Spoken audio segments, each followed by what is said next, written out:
My name is Prince Mapupa and I am the owner of Excel Studio. What you're watching right now at the moment is the tutorial for the simple budget tracker.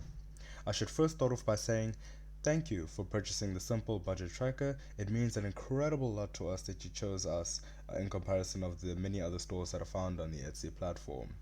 So without further ado, let's get right into it.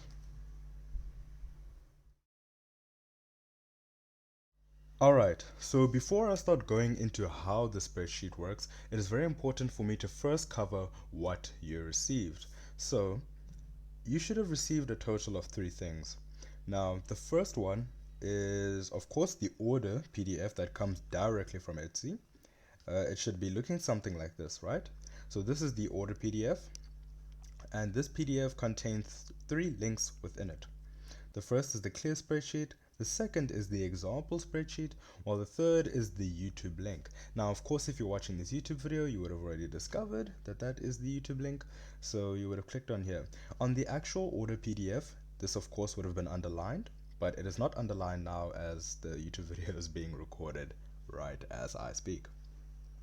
However, then you also go into the clear spreadsheet. Let's go and take a look at that. So the clear spreadsheet looks like this, and no information populated within it. This is how the graphs look without information, how the tables look without information. They're all right over here. While then you would have also gotten the example spreadsheet.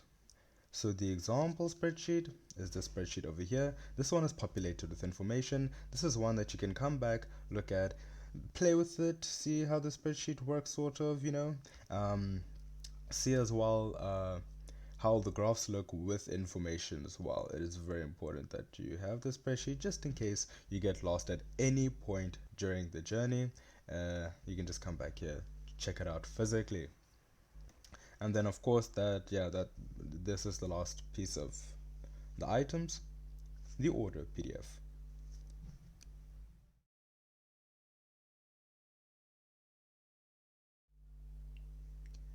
Right, so without any further ado, let's get into how the spreadsheet works. Now I want to show you the different components of the spreadsheet, and then we can actually work into populating some information in here. So this is the overview of the spreadsheet. Now essentially this is the first part that you ever touch within the spreadsheet. So you input of course the year, the month, very self-explanatory, and then the currency. You are able to select from 35 different currencies. I know these look like currencies that you probably have never even seen before in your life if these currencies do not apply to you. However, they're here. You can put in the pounds and it changes across the whole entire spreadsheet. Let's go and try the euro. Changes as well. You see it here even on the different sheets. There we go. It changes. It's quite amazing quite quickly. We're going to use dollars for this one. And then this is the starting amount. So if there is leftover money from the previous amount, then that will come over here to the starting amount in which you input it here so that it can give you a more accurate budget. So following that, we have the cash flow summary. You don't even touch this box. Now let me actually show you what happens when you try to change information. Let's say I want this 3,950. Nah, let me change this to 5,000. So it tells you heads up, you're trying to edit part of this sheet that shouldn't be changed accidentally. So when you see this means that this is not something that's meant for you to change, but rather this is an automatically filled cell. So that's very good to note. So then I click cancel, not okay, cancel, because I did not mean to change that. So there are many cells that are like that across the sheet. That's actually what this lock means on the sheet over here, that the sheet is protected. But there are a few cells in here that you can change. For example, let's say that instead of budgeting for $2,000, I want to budget for $2,500. And there we go. It changes because this is a part that is meant to be changed. And if you see over there, it changed over here because this is an automatically filled cell. So let me just change this back to 2000. And so that's actually a good question that I just got asked by my supervisor over here. So how are we supposed to know which cells are protected and which aren't protected? So the ones that aren't protected is the ones that I'm going to show you right now. So that is the ones of the income, the names of the income, the budget, and the actuals of the income, excluding these totals. Same thing for the savings, the names, the budget, the actual. Same things for the bills, the name, the due date of the month, the budget, and the actual, as well as the check marks to indicate whether you paid for the bills or not. The expenses, now this one is incredibly important, so important that I'm actually going to skip it and go to the debt. The debt as well, also the check marks, the name, the due date, the budget, the actual. Now, why do I skip the expenses? The reason I skip the expenses is because the expenses are a little bit of a, you could call it a tricky feat, but once you get your feet over it, then it is going to be something that makes a whole lot of sense and also makes your life just more easy and productive.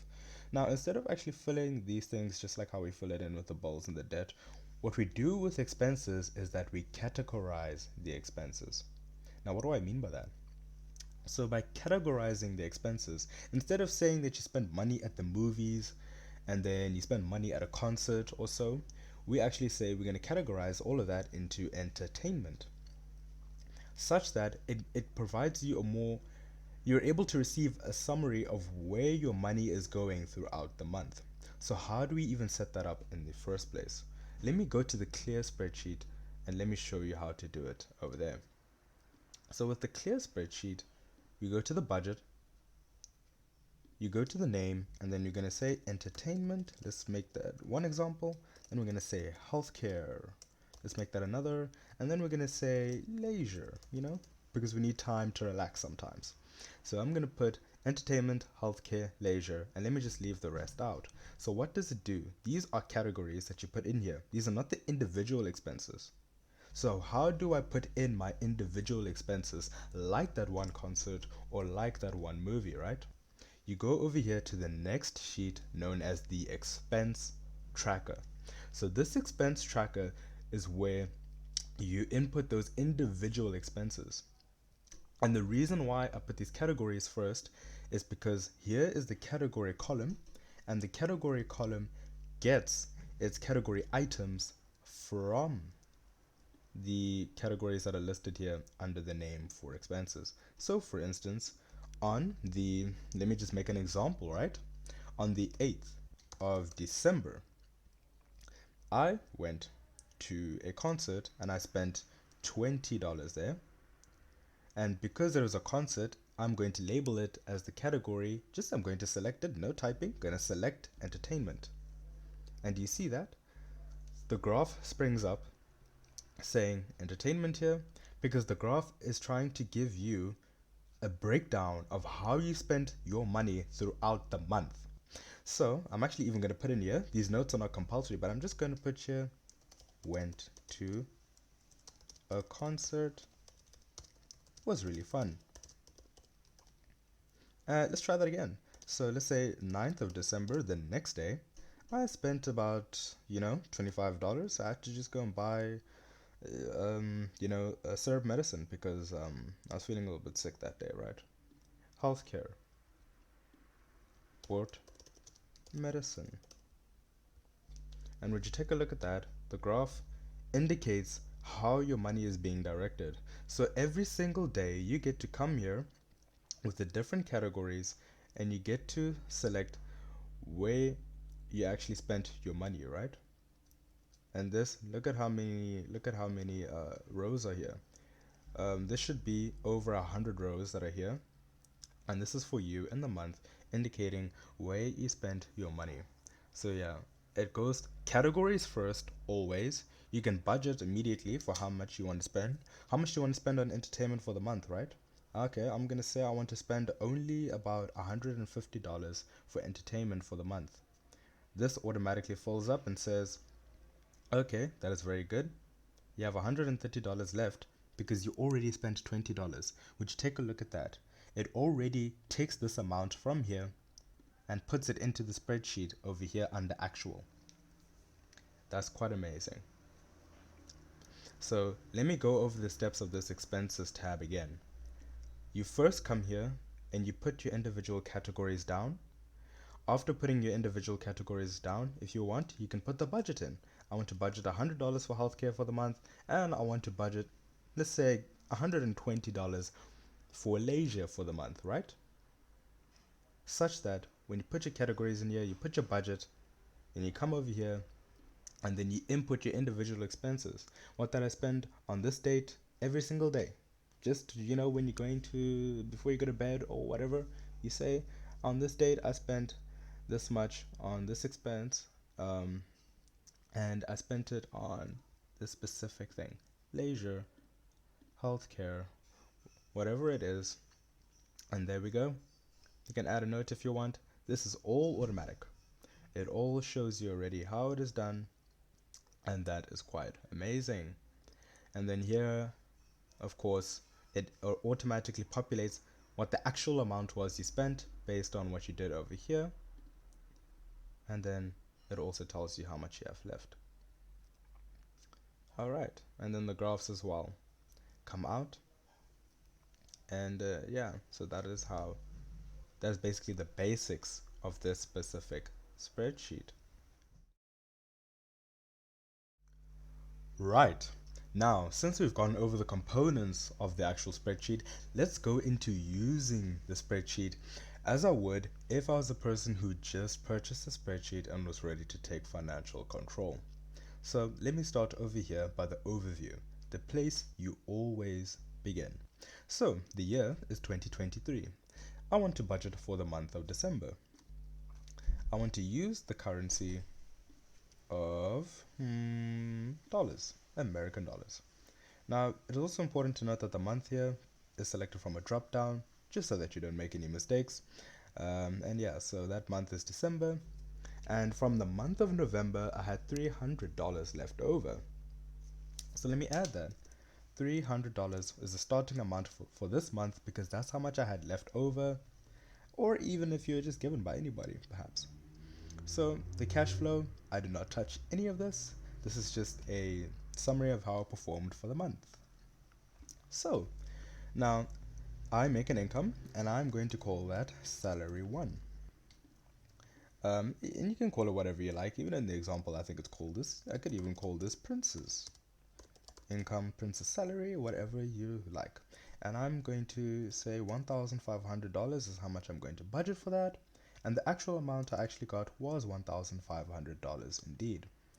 Now let's say that I had a partner. Let's make her up, and let's say Jenny.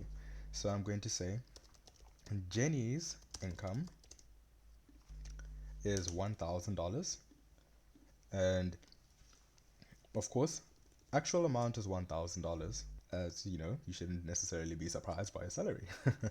um, and then moving on, let's say savings. So savings is how much you want to contribute to something towards a month. So let's say that I need to make a special purchase this month. You know what? I'm saving up for a deposit for a new car, right? So I'm going to say that in order to save up for that deposit, I want to save up a deposit of $1,000. But I don't want all the $1,000 by the end of this month. I just want to contribute to it for this month. So let's say this month I'm going to contribute $250 towards that car deposit. So let me just put that down in here. So I'm going to label it car deposit. This act of labeling what you're actually trying to save your money for, it's an incredibly important thing to do, because this already actually puts you in a great amount of financial control. I just think that that's a very good thing to note. So because some people, they don't label, they just say, hey, we need to save, let's try and save this amount of money, and they eventually lose it or whatever. I mean, it's quite amazing. So actually having intent in what you're aiming to save for, it makes things much more easier, much more clearer, and much less stressful in the long term. So, but without further ado, let's continue.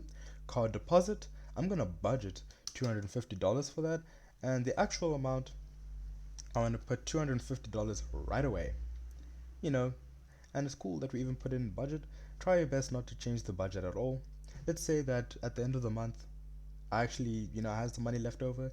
let me just put some more into the car deposit. So then I actually put the actual at the end of the month, and that was $300, right? Amazing. But by putting it in the budget, the reason why the budget column is so important is because the budget column just indicates intent. I intend to put $250 into that car deposit at the end of the month, and then this is what I actually spend. So budget, intent, so important for you to know, just to know that. That's really what the purpose of it is, just so that you know that, just so that you know what you need to hit at the end of the month, the goal that you need to conquer, and then you put in the actual amount. Following that, bowls. Now, I am a person who binge watches a lot, and Netflix is the first bill that comes to my mind. Now, I have to pay this bill. I can go to my emails and check the date, but most of the time, it is the 28th of the month that I have to pay. The budget, I'm going to budget the amount that they charge me, $12. Therefore, the actual amount is going to be $12. Now, usually you put in the actual after you've already paid. And how do you indicate to the spreadsheet that you paid? You click the checkbox. There we go. Did you see how that graph changed? Did you see that it also got inputted here into the bills and expenses, right? So the budget automatically folds already. See there? And then the actual amount gets transferred here. Once you indicate to the spreadsheet that you paid, I'm going to put in another one. I've got the water bill to pay for. I don't want to spend too much money on water this month, right? I'm going to budget about $60 just for the water bill. Now, this water bill is always due on the 15th. And then the 15th is passed, let's say, for instance, and oh my, the $60 is not actually the real amount. Now I actually paid $72, even though I was hoping to pay 60. The 72 comes in there. You click that, indicates that I've already paid. Seen everything change, and there we go. The expenses, okay, let me just log some expenses quickly. Now, I spent what throughout this month? I spent things on entertainment purposes, leisure purposes, healthcare. I have a dog, so also pet expenses. I think these are actually good enough to start. And the first one that comes to mind is what I did today. So today I went about today, let's say 8th of December, and today I spent about I spent $13 on a cinema ticket. So I'm gonna put that in entertainment, gonna put in your cinema ticket, and I'm gonna put that in there. And then again on the 8th of December, I spent about, no, let me say $20 on healthcare. I had to go buy medicine. This is just similar to the example that I used before, right? 8th of December again, I mean, you can have many transactions in one day, right? 8th of December again, I spent about $15 because I had to go and buy dog food. This was for dog food. Now, you really do not have to fill in these notes, but I mean, if you really feel that you can and that you want to, then you can do it right here. And you know what, let's just fill in for leisure. It's looking a little bit blank over there, that percentage, right? So 8th of December, I'm not spelling December right. That's not going to be good. Make sure please to spell this right as well, so that the spreadsheet can compute that that is a date. That's very important. I spent about $20 again for leisure. And you know, what did I do? Let's just say a leisure expense. Maybe I bought an umbrella so I could tan on the beach. To tan on the beach. There we go. And would you take a look at that? This populates, that populates. You can see these actual values come back to the budget because that's what I already recorded as my expenses. How much do I want to budget for entertainment for the month? I want to budget $100 for leisure. No, I only want to budget $65 for this one. Healthcare, I'm not looking to spend too much on healthcare, but I'll just put down $70 for that. While pet expenses, my pet doesn't really take much, so luckily I can maybe budget about $45 for the month for my pet expense. Then moving on, debt. So debt again is how much you want to contribute for the month, not the total amount of debt that you actually have to conquer, right? So in terms of this one, I need to pay off my credit card. So I need to pay off my credit card. Credit card bill is always due on the 29th, and I'm going to budget how much do you want to contribute towards the credit card payment this month. I want to contribute about, let me say 300. But I didn't pay the credit card expense yet, so I can't actually tick that off and say that I did pay that. But I also have another credit card, so let me just label this credit card 1, and then I'm going to put in here credit card 2. This one, due a little bit earlier on the 20th, and I want to contribute only $200 to this one. But this one, oh, I'm so scared of this one. I I already paid this one, quick and easy, and I must indicate that I paid that, and there we go. Graph recognizes that I paid that, graph recognizes that I paid that, the cash flow summary recognizes that I paid that expense. And then until I actually pay this one, that's when I'm going to put in the actual amount. So the expense tracker, this one has already been gone over. Please do not touch any of this, or all of that automatically fold, but of course you'll get a warning when you try to. And then there's one more sheet, and that's the bonus sheet that comes with all of this, and that is the goals sheet. So I'm going to zoom out here because this is a little big. It's also very important, the zooming out feature. The zooming out feature, if the spreadsheet's feeling a little bit big, that is often done because, we try to maximize the amount of space that you have in order to write in here, type in here. And also because of the many columns. So if it does sometimes feel big, you can zoom out just a bit, 75%. Look at that, goes from one side to the other, fits in nicely. And oh, what a nice saying. A little progress every day adds up to big results. How true is that? So let's now go into how to use the financial goals sheet. Right, so the financial goals spreadsheet. So this spreadsheet is mainly for if you want to contribute to something towards the month, such as the savings or the debt, but it is something very, very entirely specific. And this is just so that you can also put a clear mind so that at the end of the month you do not get surprised by big bills that just come out of your way, So I can actually show you how that works now. There are two parts of it. You get the saving up part, which is this part over here, and you get the debt part. And this is where you want to contribute to a certain debt, right? So how does this even work in the first place? It's really nice. It's very worth your time. And you're also in for a cool feature over here in the progress bar, but maybe you've seen it already on the example on the listing photos on Etsy, but there's also a little something over there. So now let's make an example. Let's say that I want to be nice to my partner, right? And we're going to be going to a very prestigious function next month. So let me try and be nice and let me buy her a dress, right? I'm not don't know how many guys buy their girlfriends or whatever dresses, but I mean, just for the purpose of an example, let's say that. So let's say that the contribution I want to make is towards Jenny's dress. So let's say Jenny's dress. So Jenny's dress, how much does it cost? I look up online, I try and see, I scour. Ooh, Jenny's dress costs $1,000. No, I'm actually not too sure how much dresses should cost, so, but that's just for the purpose of this example, right? Now, the starting amount, this is the amount that I already have saved up for the dress. So at this present moment, so let's say at this present moment, I already have 200 and let's make it a number that's a bit odd. So let's say $235. That's the starting amount I have. Oh, what is that? So would you take a look at that? So these over here are essentially progress indicators. So these are little tree saplings right here. And then this is essentially an extended tree. It's kind of more like a baby tree, like one that still needs to grow out, but it's it's there. It's basically an indication of the progress that you're making.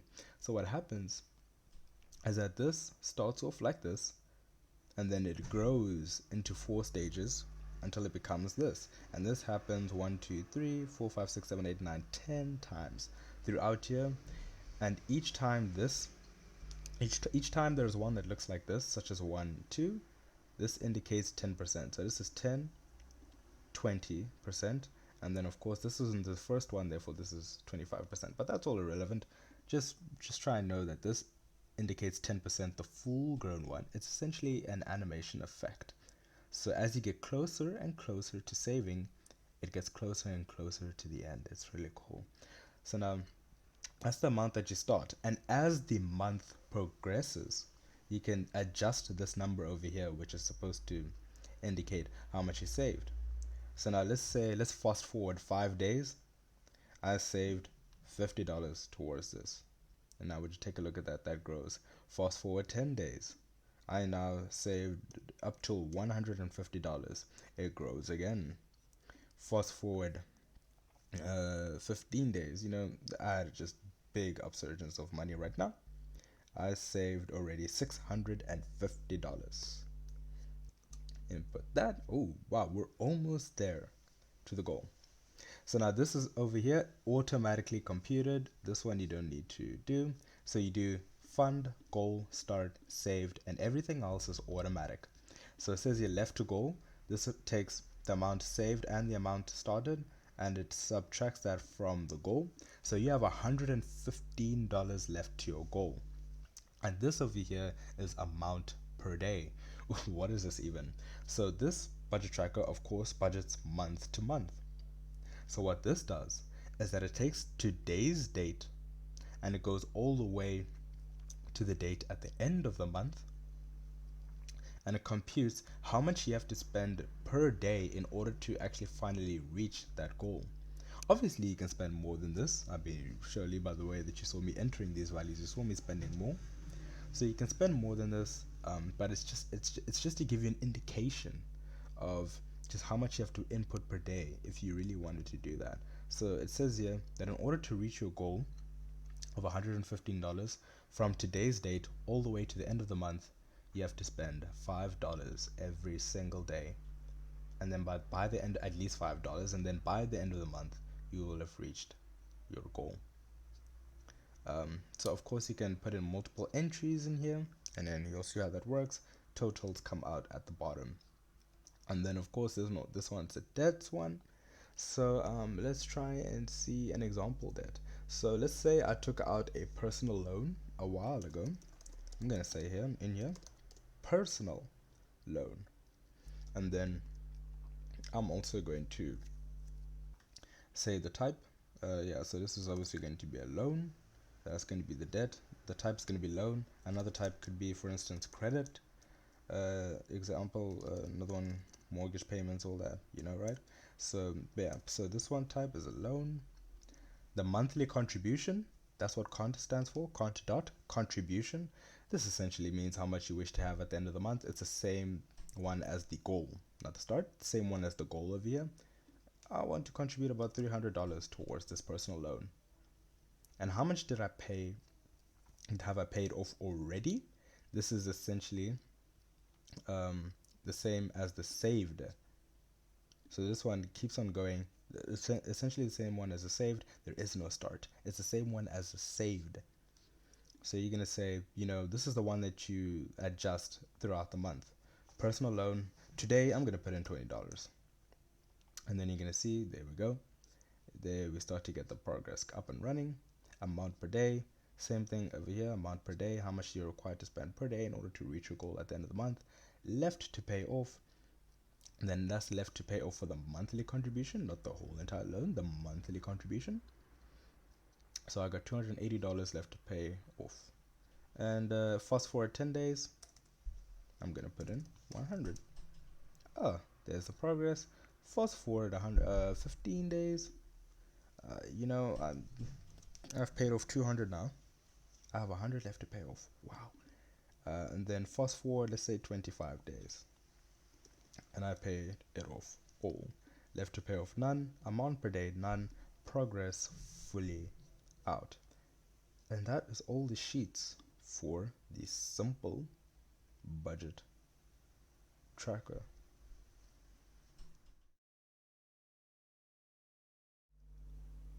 Right, so that now reaches the conclusion of the tutorial. I really hope that you enjoy that. I really hope that it was insightful for you. And of course, I really hope that this spreadsheet is very, very useful to you and whatever you'd like to achieve throughout your, your financial life. And really thank you for purchasing this product. And we're always making spreadsheets to try and help other people. I don't know if you've read across our Etsy store page, but what we always like to say, changing lives one cell at a time. And we'd just like to continue doing that throughout. We really thank you again for purchasing this sheet, and or rather the spreadsheet, rather, not the individual sheets but the spreadsheet. And yeah, I hope that you have an absolutely wonderful rest of your day, and that you continue to essentially see Excel Studio in a wonderful light. Have a great one.